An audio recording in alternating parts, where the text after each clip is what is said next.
Welcome to Digital Marketing News for Friday, June 3rd. I am your host, Jay Osterholm. The number of Latin American users who access the internet on a daily basis continues to explode. According to Alberto Esquenazi, founder and CEO of Meta Network, it is no longer just about catering to English-speaking only audiences. Online advertisers today are starting to pay much more attention to emerging multilingual markets. Some sources estimate that in terms of sheer number of possible consumers, Latin Americans make up the second largest market in the world, following China. Ads in Spanish are now becoming a huge source of revenue for marketers. Yet, there is still a lot of traffic out there on the internet, and advertisers are racing to close the gap in lost opportunities. Esquenazi believes rates of economic development, among other reasons, have left Latin America as a second starter. He further contends that the U.S. is now a saturated market and that the Latin market outside the U.S. is growing at an impressive rate of 10 to 15% a year. Esquenazi also believes the Latin American internet boom that we are starting to see right now is reminiscent of the boom we experienced in China just a few years ago. Positive shift in Chinese and European internet markets point to how well the internet is gaining acceptance as a consumer-focused medium. Esquenazi also recommends that online agencies leverage their existing network to give advertisers an edge in Latin America. The big takeaway here, if you are an online advertiser, you should start paying serious attention to the Latin American-based market and look to incorporate a strong international strategy.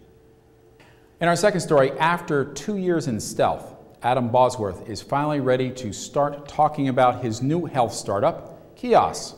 Bosworth, who previously launched Google Health and before that was known as the father of XML at Microsoft, founded Keas 2 years ago with $10 million from venture groups Ignition Partners and Atlas Ventures. Keas is a game that keeps you healthy. You pick 3 goals a week, which can range from exercise to eating more fruits and vegetables to reducing stress. You get points for accomplishing your goals and for taking health quizzes. If your company signs up for it, you also get rewards, including cash. HR departments are willing to pay for programs that keep employees healthy and productive. Bosworth already has 10 companies, including Quest Diagnostics and Novartis, with about 1,000 employees each, testing out the system in a beta version. Keas also takes a completely different approach than Google Health, which again Bosworth helped to start, but never really took off. Bosworth believes the reason it never caught on is that Google Health never asked what could they do that people would want. Instead, they basically offered a place to store data. People don't want to store data, they want to have fun. Attention video content producers.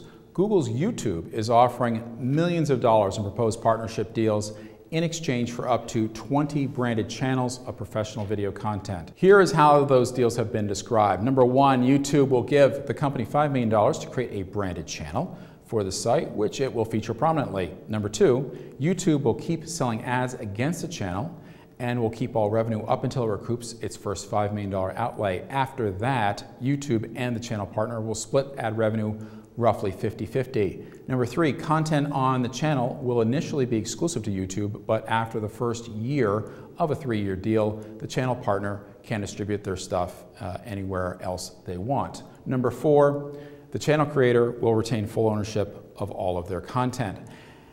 And from the outside, these deals make sense for both sides. The content makers don't have to wait to get paid, and YouTube gets a steady stream of content it believes can easily sell.